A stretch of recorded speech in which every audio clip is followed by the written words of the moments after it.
If you people are working in the organization and you are giving everything for the organization need to evaluate who is doing good and who isn't. Performance appraisal, why they go for it? Even for the freshers, they're supposed to go, because even if the freshers get to know that there is a performance appraisal which happens every year, and they'll also work properly.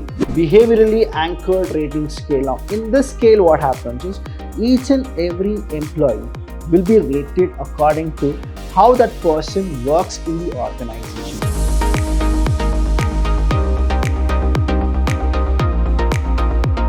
Hello everybody, a warm welcome to one and all. I'm Abhilash Chandra from the Department of Commerce and Management in Vidhyaashram First Grade College, the Temple of Excellence. Welcome to all the students for the fourth unit. Here in this fourth unit, something interesting is what you people gonna learn, what exactly it is. It's all about performance appraisal.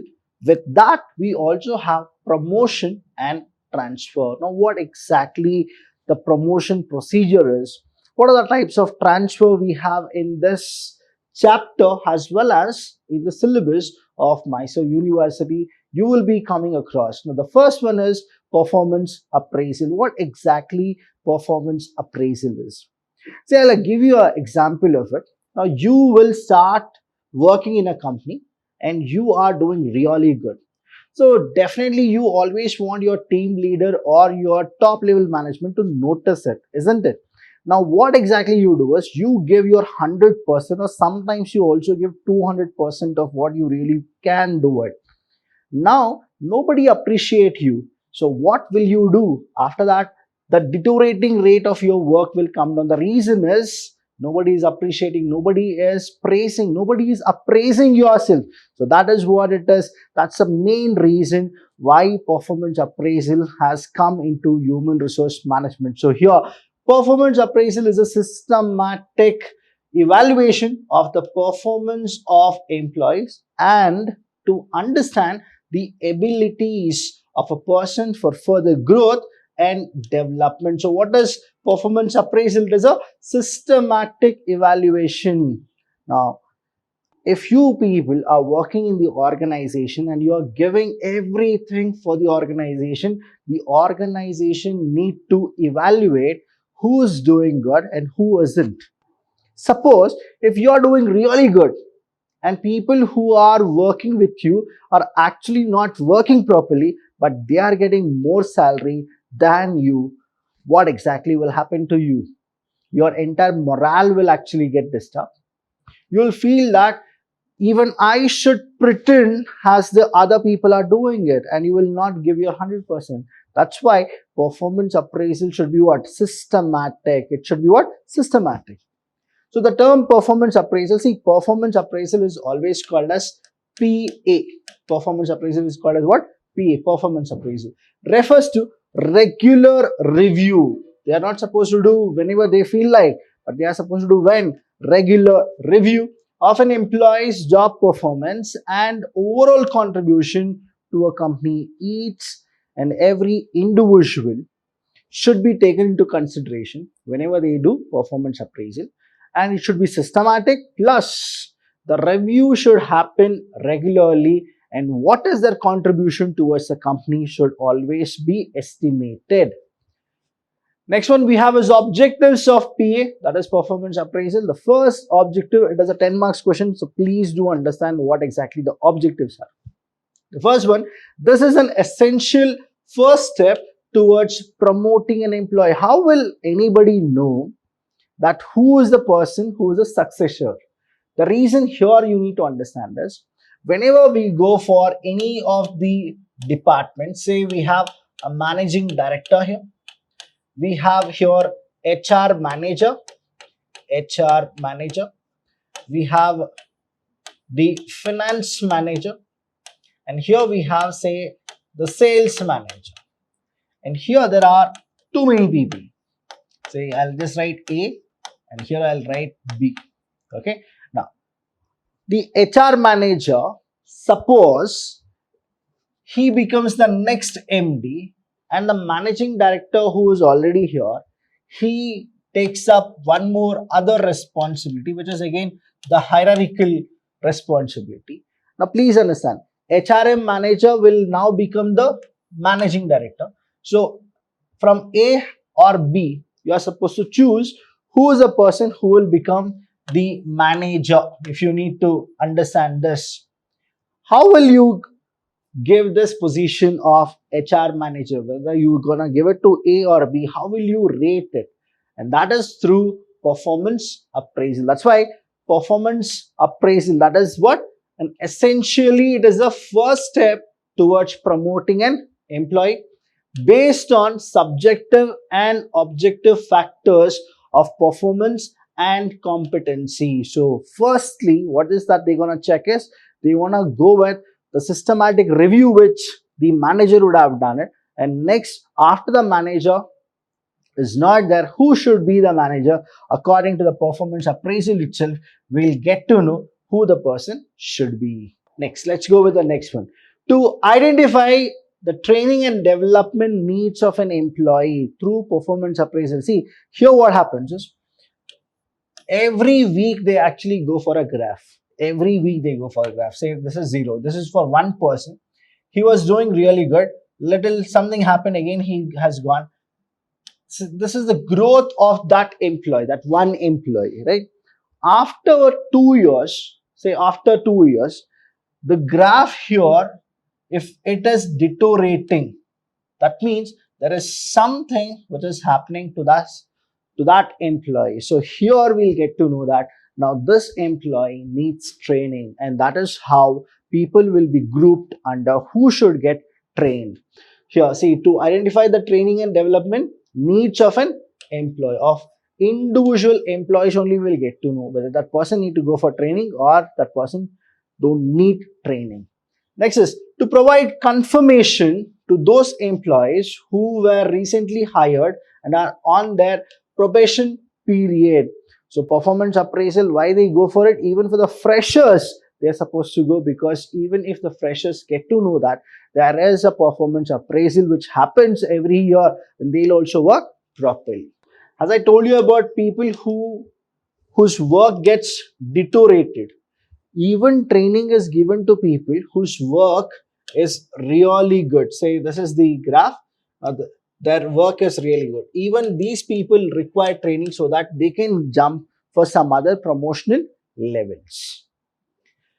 Next is to take a concrete decision. What should be the percentage of hike? Hike in the sense, now in the salary. See, even your salary is based on what? Based on your performance appraisal. So hike in the salary of an employee based on the work done by them. Regularly they check. That's why each one of you, after you finish your degree and then you go with your post-graduation or you get a doctorate, when you start working in a company, the first thing which you are supposed to know is how is the performance appraisal taken into consideration in each and every company, because each and every company has different performance appraisal methods. I'll be teaching you the methods also. So which is the best method also I'll be telling you. Next, to encourage a proper feedback system between the manager and employee. So performance appraisal gives what? The main objective is the feedback. What you are doing in the company plus what is that company needs from you is also being given as a feedback. To help employees understand where they stand in the current year and what is the scope of improvement. Every year, a team meeting happens where the team leader, that is we call them as TL, team leader, they'll actually talk to these employees individually and they say where the company is seeing them. Will they be continuing in the company, or is there anything called as deadlock? You're not supposed to. This they will take a decision through performance appraisal only. Next, process of performance appraisal. How the process starts. See, performance appraisal is always what? A continuous process. It's what? It's a continuous process. Why? Because company is perpetual succession. So company will be there. People may come, people may leave, but performance appraisal will happen. That is for sure. So how is the process starts? First thing, they establish performance standard. First standard is measured. See how you are supposed to work. The standard is measured. Communicating the standard. Now people need to tell, the top level management need to tell to all the employees, this is what the standard which we have set. We also call that as budgeted. What we call that as budgeted. Budgeted is called a standard. Measuring the actual performance. Now you will measure the actual performance of each and every employee. Say, I'll give you an example here. See the standard, this is for the manufacturing industry. If I need to give, the standard is set, that is, you are supposed to manufacture 5,000 units. You need to manufacture how much? 5,000 units. Now this they're gonna communicate to entire department. So they have done, the communication is also done. Communication is done. Okay. Next is you people will start working. Now we need to measure the actual performance. Actual performance is measured. Suppose if you have only manufactured 3,000 units, you have manufactured only 3,000 units. So there is some deviation, isn't it? What is the deviation? It is 2,000 units deviation is there. So you need to rectify that, right? I'm just giving you one adverse, another I'll give you the advantage also here. Comparing actual performance with desired performance. I said desired means what? Budgeted. Next, discussing results, that is a feedback. Why this happened? Why you couldn't do 5,000? Why did you stop only with 3,000? So that means you need training and development. That is what the performance appraisal process will tell you. Next, methods of performance appraisal. I have given you few of the methods of performance appraisal. Very simple methods they are. The first one is called management by objective. See, here what happens, MBO, management by objective. If you clearly understand this, management will run through setting objectives and the employees need to work according to the objectives only. So that what will happen, each and every goals will be set and we will have the tick mark the minute you finish it. So here what happens, you'll only think about the objective and the targets. So this is one of the type of performance appraisal. Next is 360-degree feedback.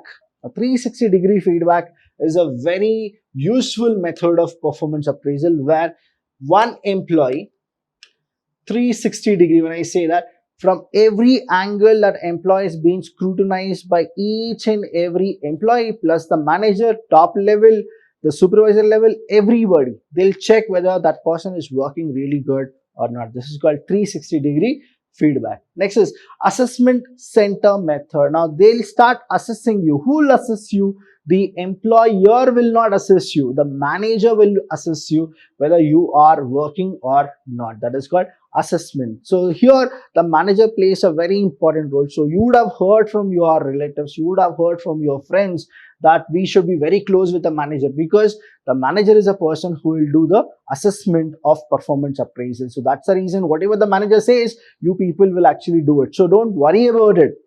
You just be loyal. You just be hardworking. You just be smart working to the company. The company will definitely pay you. Now this is very interesting, called as BARS, B-A-R-S. That is called behaviorally anchored rating scale. Now in this scale what happens is each and every employee will be rated according to how that person works in the organization. So this is actually like you will not be biased in this BARS. But the problem also is there in BARS, that is the top level management will get to know about you only through the feedback of your colleagues and the peers. So that is where the drawback is. Next is psychological appraisal, not physiological. It is what? Psychological appraisal, where you will feel that you are a person who has done so much to the company. Now that it's the company's time to pay you back. Company will actually definitely give you all the standards and all luxury. So there here in psychological appraisal, you are supposed to go with what the company says and you are supposed to do what they really want you people to do it.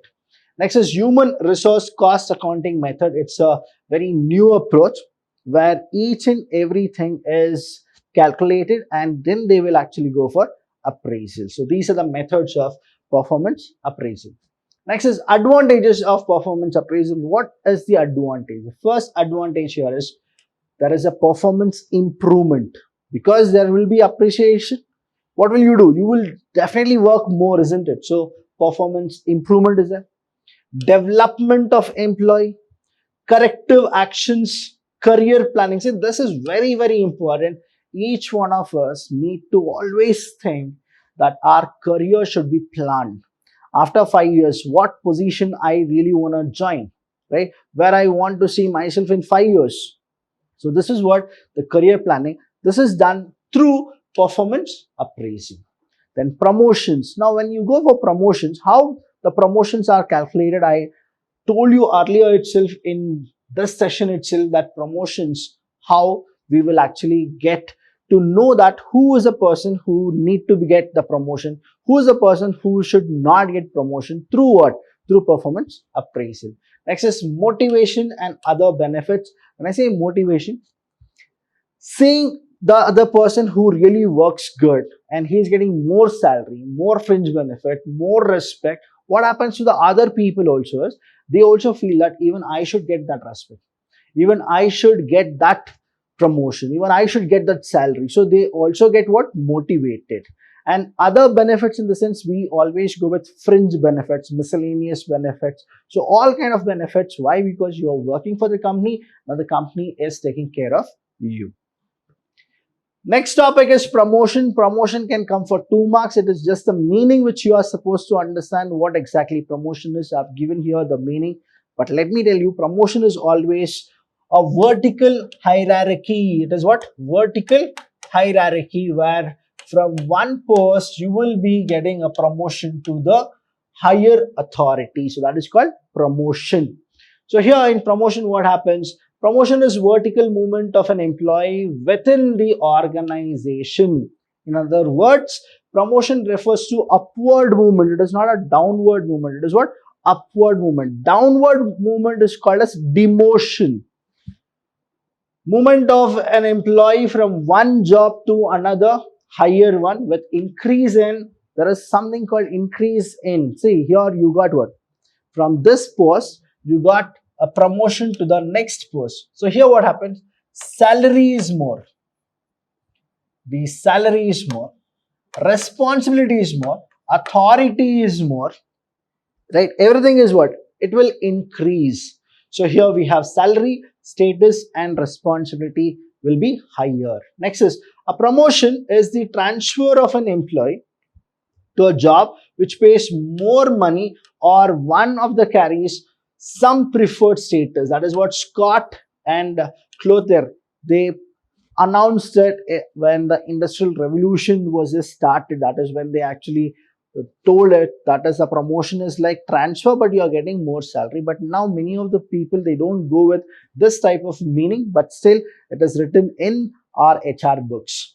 Next is purpose of promotion. Why there should be a promotion? See, why there should be a promotion, if anybody asks you, I'll just tell you. You worked for like 5 years and you are in the same post where you were before 5 years. What will you do? You feel like it's a waste of time, isn't it? So there should be a promotion. Why there is the need of promotion? First, to recognize an employee's skill and knowledge and utilize it to improve the organizational effectiveness.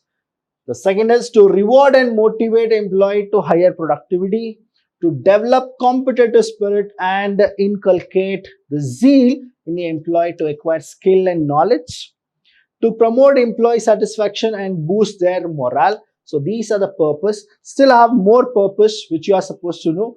To build loyalty among the employees towards organization through getting promotion, what happens is they feel good because salary is more, responsibility is more, authority is more, respect is more, status will definitely increase. So what happens? The loyalty will also be constructed here. To promote good human relation, to increase sense of belongingness, to retain skilled and talented people. There are so many people, they don't just work only for money, they also work for respect, status to improve. The more promotion that person gets, he feels that the company is taking care. But suppose there is a person who worked for like 10 years and there is no promotion at all, that person feels that in this field I can't do anything, I can't get that promotion, I can't be in that status, so let me move on to some other company where I get highlighted, where I get the promotion, where I get the salary which I really desire. So that is where, to retain skilled and talented people, they give promotion. To attract trained, competent and hard working people, they give promotion. Transfer, again transfer is a 2-mark question where you are supposed to only go with the meaning of transfer. What is transfer? As I told you about promotion, it is a vertical movement, but here in transfer it is a horizontal movement. Transfer is what? Horizontal. Promotion is vertical and transfer is horizontal. Now what happens in transfer in the sense? From one department to another department which is same, where that person is posted. So no salary is hiked, no responsibilities added is given, nothing. The status remains the same. Now he was transferred from Mysore branch to Bangalore branch. So this is what transfer is. So here, transfer is a process of placing employees in position where they are likely to be more effective, or where they are to get more job satisfaction. So here, why did he come from Mysore to Bangalore? He felt Bangalore is good. So that's the reason we have done a transfer. According to Edwin Flippo, a transfer is a change in job where the new job is substantially equal to the old in terms of pay, status and responsibility. Everything remains same. The only thing is you are working in that branch, now you are working in this branch. So the transfer is the same thing. Reasons for transfer, why transfer happens, right? First one, to meet organizational need. Always the organization feels that, say in Mysore branch we have a lot of people, in Bangalore we have less number, so let us move few people from Mysore to Bangalore. So that is what the organizational need is met. To satisfy employees' need, there are so many employees who, say example, I'll just give it to you. There is an employee who is working in Mysore. Okay. Now, he wants to go to Bangalore office. The reason why he wants to go to Bangalore office is probably he wants to settle in Bangalore. He sees that in Bangalore there is stability. So that's the reason. So still he goes to the HR and he says, sir, please transfer me to the head office which is in Bangalore. So why? To satisfy employees' need. To better utilize employee, there are so many people who are in Mysore. Now we started a branch in Bangalore. Now we want to use these people here in Bangalore. That's why also we go with transfer. To adjust the workforce, to provide relief, to punish employee. Even this is also there. See, this happens in government offices. To punish employees, they do it. You would have seen in many movies, many series, you would have seen that if a strict officer is there, now the MLA or a higher authority, what will they do is they'll actually transfer that person to a place where there is no infrastructure only. So that is what the punished employee transfer, that is also a part of it. Next is types of transfer. Now we have, the first one is production transfer, second is remedial transfer, third is placement transfer, versatility transfer, shift transfer and penalty transfer. This is also called as punishment transfer. What is this called as? Punishment transfer or penal transfer. Now penalty is given to that person because of the punishment what he really deserves. Now production transfer in this sense here, please do understand. Now as I mentioned, the same way Mysore and Bangalore here, there are a lot of people, say there are 106 employees are there in Mysore, and there is also a branch in Bangalore. There is also a branch in say Chennai. Okay, now we have, now Chennai is a new company where we need more employees. So you have production transfer. Instead of We don't need 106 employees here. Instead of laying them off, we say layoff, what is that we're going to do? We'll send 50 employees here with the same status, same salary, everything is the same. Now here we got 50 employees. Now here we don't have 106 employees, we have only 56 employees. Still in Mysore, we don't need 56 people, we will actually deduct 20 employees we gave it to here, 20 we gave. So here in Bangalore we have 20. Now we have say 36 employees. This is what fine. So this is called production transfer. Seeing the number of people, we are not laying off anybody, instead we are mobilizing them to different branches. Remedial transfer are the same kind of a thing. Now here in remedial transfer, what happens is the employees start asking for it. That is, we need to go there because my wife is living there, my son has his schooling there, my daughter has her college there. So remedial transfer will happen. Replacement transfer. Now replacing one employee with another employee is called as replacement transfer. Versatility transfer. Now one person who is really good in finance, right now he don't have any more job in finance. Instead of removing him, what they do is they give him training for marketing as well, and whenever there is a marketing post there, that finance guy will actually go to marketing. That is called versatility. So there are a lot of options for versatility. Shift transfer in a company, say example Nestle. Say Nestle have 3 shifts, right? So it is like morning you have, afternoon you have, the late night also you have the shift. So the example I'll tell you, shift 1, shift 2 and shift 3. There are people who are working in the shifts. So there is this person who is the production manager who's working in shift 1 from say morning 6:30 a.m. to whichever the convenient time which the shift actually goes with. Now what happens is, because of his requirement, he can say that I'll not work morning, I'll instead work late night. So this is called shift transfer, where the same position, production manager becomes a production manager only. There is no increase in salary, increase in status, responsible, nothing. So this is called shift transfer. The last one, as I told you, this is called punishment transfer. Because of punishment, they'll be moved from one place to another place so that they learn that and they come. If any error happens, the punishment transfer will be the next thing which the company will go with. So any doubt regarding this session, please do call us. We're always there to help you. Thank you so much. I'll see you when I see you. Thank you.